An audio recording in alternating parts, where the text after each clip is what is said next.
Bismillahirrahmanirrahim. Welcome you all students in this class of FST 617 Extruding Technology and Snack Foods. Last time practicals class से पहले we have learned about twin screw extruder and now we'll continue this topic. Our today's topic is working principle of twin screw extruder. Very briefly मैं आपको बताऊं twin screw extruder is such extruder that had two screws in a one barrel. So that's why we call it twin screw extruder, and they may be variable type depending upon the movement, co-current and counter current. If they are moving in same direction, then they are termed as co-current, and if they are moving opposite to each other, then they are called the counter current. Similarly, if the barrels are moving such that they are mixing with each other, just like that, you can see my fingers, then it may termed as intermeshing extruder. From moving space between the grooves of one barrel, the groove of other barrel moves in between that space. So that's it's an intermeshing. So extruded processing aims to physico-chemically. So it is just a definition. It transforms physically and chemically transforms continuous viscous polymeric medium and produce high quality structured products. And that may be due to the accurate control of processing conditions. So you have a very, if you have a command on it, you can control very processing conditions.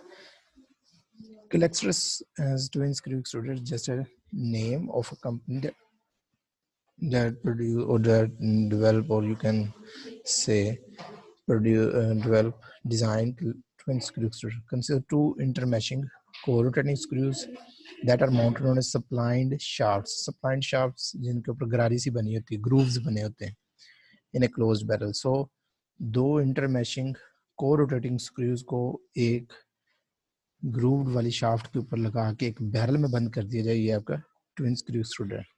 Twin screw extruder is able to ensure, अब इसमें होता क्या है, ये transport the material, compress करता है उसको, mixing करता है, कुकिंग करता है, sharing and heating, cooling, pumping, shaping. These are all the functions that can you achieve in a one twin screw extruder. In twin screw extrusion processing, the raw material may be solid, so it's a very stability of the twin screw extruder. What type of raw material you can use? It may be solids, and among solids, powder, granules, flours, and you can use liquids, slurries, and gases as well. Extruded products are plastic compounds, chemically modified polymers, textured food, feed products, cellulose etc. So these are the products you can make from the twin screw extruder. So next slide shows you about the Calextral twin screw extruder.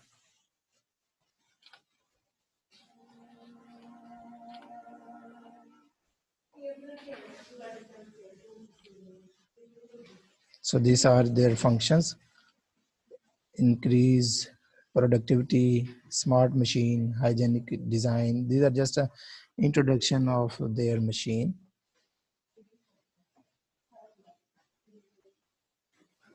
So these video particles shows their different parts, just like it's a motor.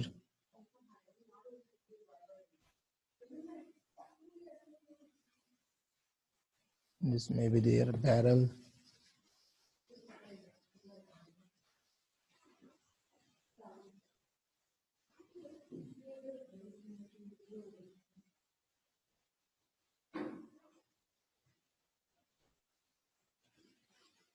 Independent heating cooling circuits in each module barrel segments ensure optimum temperature.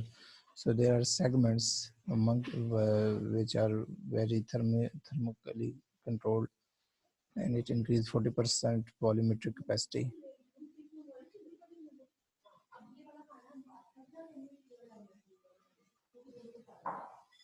तो इसमें आप volume energy ratio को control कर सकते हैं ताकि एक अच्छा थ्रूपुट आपका निकले। थ्रूपुट मीन्स फ्लो कितना बाहर निकल रहा है उसमें से। तो बेसिकली ये आपका आई थिंक सो हॉपर होगा, बैरल हो, जहाँ से यानी चीज़ें फीड की जाएंगी, ये आपका बैरल था। जहाँ से ये वो माउंटेड शाफ्ट होगी जिसके ऊपर बैरल फिक्स किया जाता है, स्प्लाइन जिसे शाफ्ट कहा था,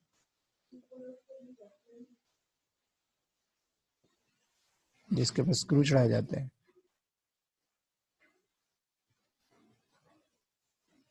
ये क्योंकि बेसिकली उस कंपनी ने अपनी एक ऐड बनाई हुई है, तो मैंने आपको कोलेस्ट्रॉल, मैंने कहा कंफ्यूज ना हो ये कोलेस्ट्रॉल क्या है, ट्विन स्क्रू एक्सट्रूडर, तो जैसे company manufacturing the twin screw extruder, this collector, and there are some benefits of their extruder.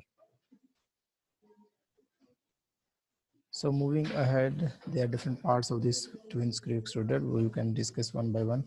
First one is the extrusion drive. तो extrusion drive यानी वो बैरल चलाने के लिए आपको क्या चाहिए, मोटर चाहिए. The power supply in food extruder is done by electric motors, और electric motor डिपेंड करेगी किस साइज के आप बैरल अपने यूज कर रहे हैं, एक्सट्रूडर कितना बड़ा है, और इसमें बड़ी से बड़ी 300 किलोवाट की मोटर आप लगा सकते हैं. फिर स्क्रू स्पीड जो एक्सट्रूडर की वैल्यूबल कंट्रोल पैरामीटर है, यानी आप इसको कंट्रोल करेंगे कितनी स्पीड रखनी ताकि मिक्सिंग अचीव हो जाए, उसकी कंप्रेशन हो जाए और एक यूनिफॉर्मिटी बन जाए, आप उस हिसाब से स्क्रू की स्पीड रखेंगे. जो इसकी स्पीड है वो नॉर्मली लेस देन 500 आरपीएम रहती है. थ्रस्ट कहते हैं कि कितना वो मटेरियल को आगे पुश कर रहा है टुवर्ड्स द एंड, तो उस वो बैरिंग की वजह से मूवमेंट करवाई जाती है. और बैरल जो है ये साइड में पिक्चर आपको शो की जा रही है. नॉर्मल एक्सट्रूजन कंडीशन जो है वो, अगर आप बैरल ये यूज़ करेंगे, थ्रस्ट अच्छा रखेंगे, तो आपकी एक्सपेक्टेंसी जो लाइफ की है वो 20,000 to 50,000 आर है. इतनी जो है ना वो आपकी कैपेसिटी बन जाती है. देन प्री कंडीशनिंग,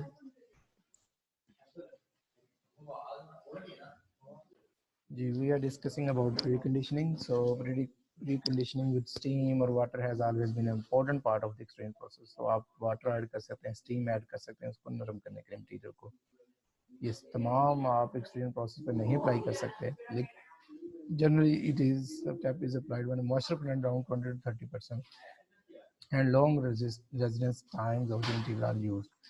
20 से 30% मॉइस्चर आपने प्रोडक्ट में रखना है और आपका रेजिडेंस टाइम उसमें ज़्यादा आप स्टे दे रहे हैं, तो आप इसके लिए प्री कंडीशनिंग जो है ना वो यूज़ करेंगे. प्री कंडीशनिंग का फ़ायदा क्या होगा? It favours uniform particle hydration, reduces detention time, जो एक्सट्रूडर के अंदर उसका टाइम उसको कम करेगा, वो इंक्रीजेस थ्रूपुट, आपकी जो फ्लो है वो बढ़ेगा. Increasing the life of the equipment, ये ऐसे बढ़ेगी क्योंकि फ्रिक्शन कम होगी बिटवीन दी बैरल, और वेयरिंग कम होगी तो उसकी लाइफ बढ़ जाएगी.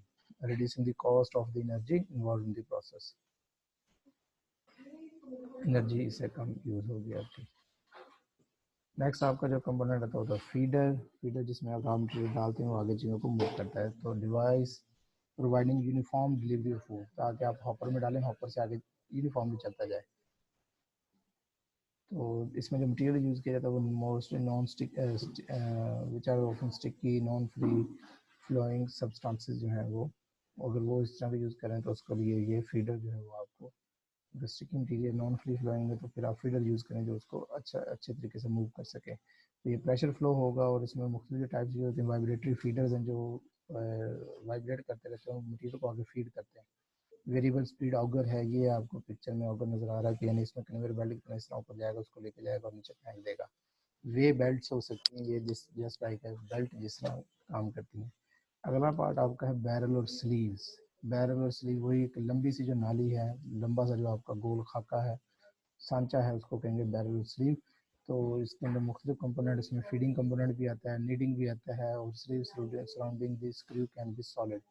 तो यानी ये बैरल के जो इर्द गिर्द वाला है वो आपका सॉलिड मटेरियल होना चाहिए, यानी बंद जो है वो स्टेनलेस स्टील की मटेरियल हो. नीडिंग भी इसी के अंदर हो रही होती है और फीडिंग भी आप इसी में कर रहे होते हैं.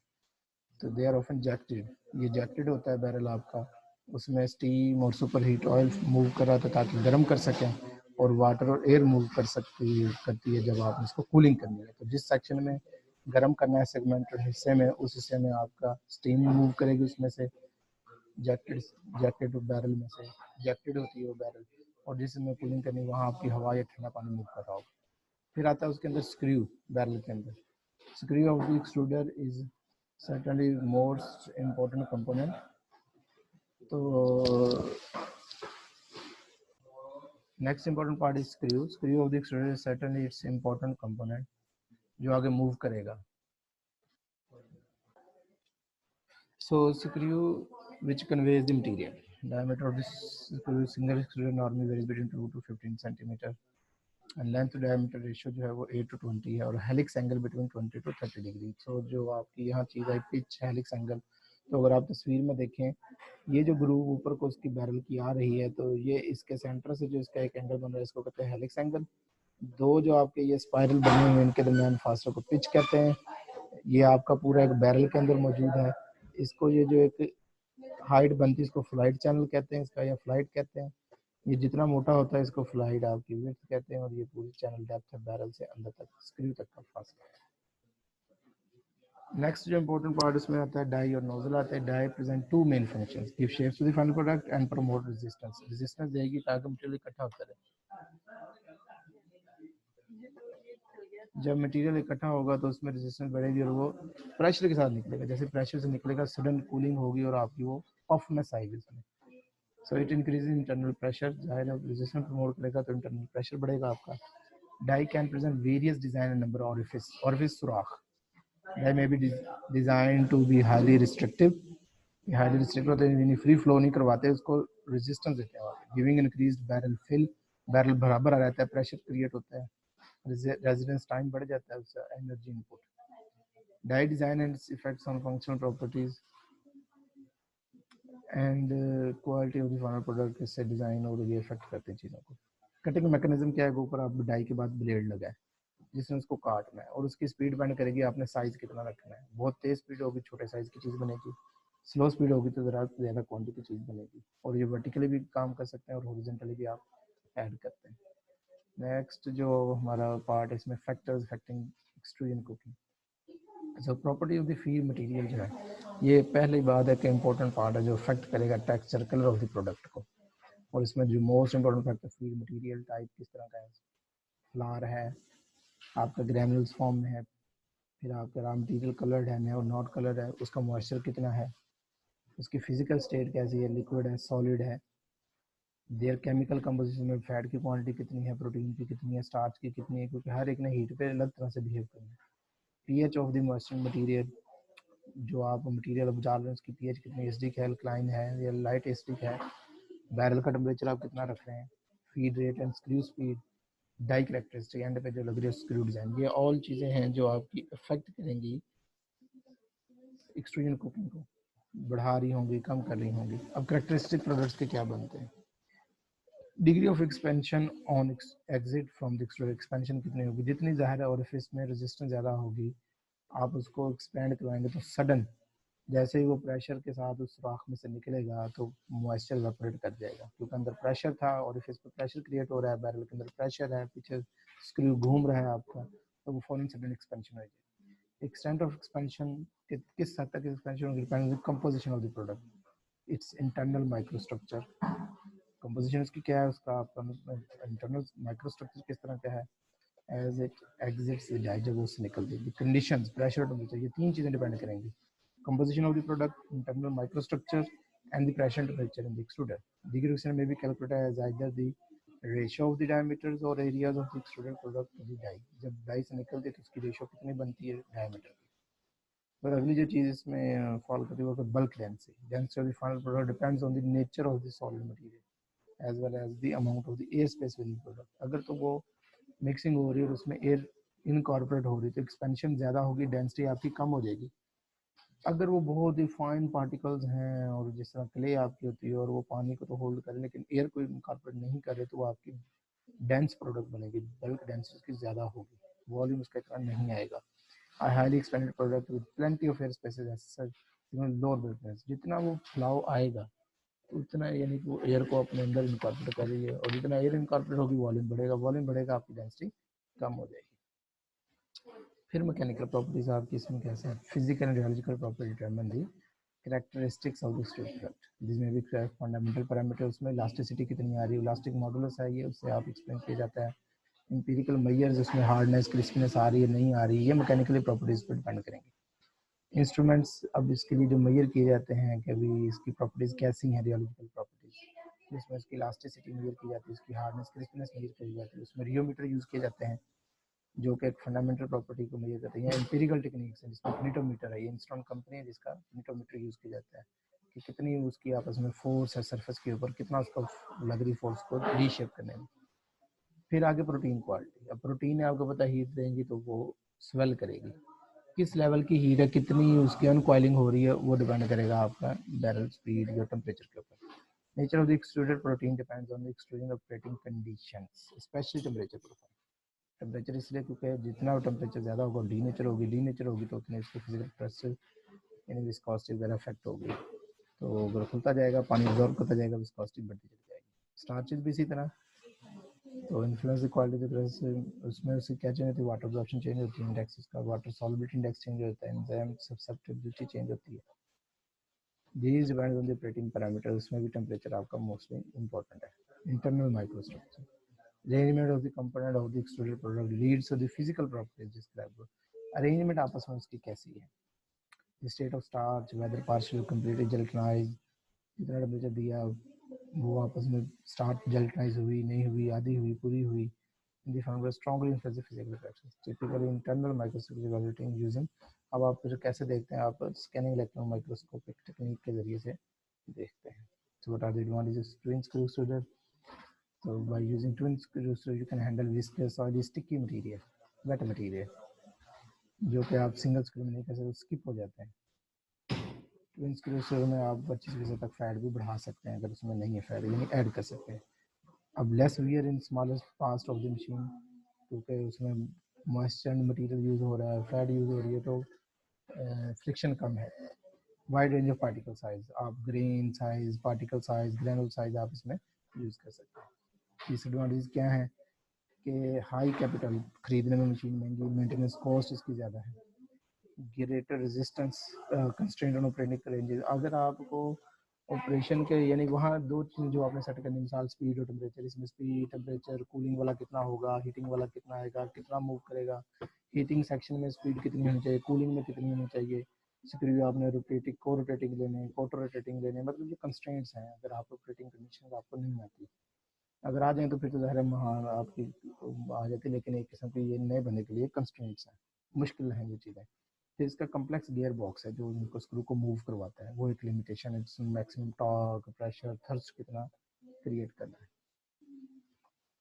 सो इसकी एप्लीकेशन क्या है, आप इसे को एक्सट्रूडेड प्रोडक्ट्स बना सकते हैं, फूड गम्स बना सकते हैं, soups, gravy mixes, pre cooked pasta, noodles, spaghetti, textured soya vegetable जो हम बना सकते हैं, सीरियल्स और कॉर्न फ्लेक्स ब्रेकफास्ट बना सकते हैं।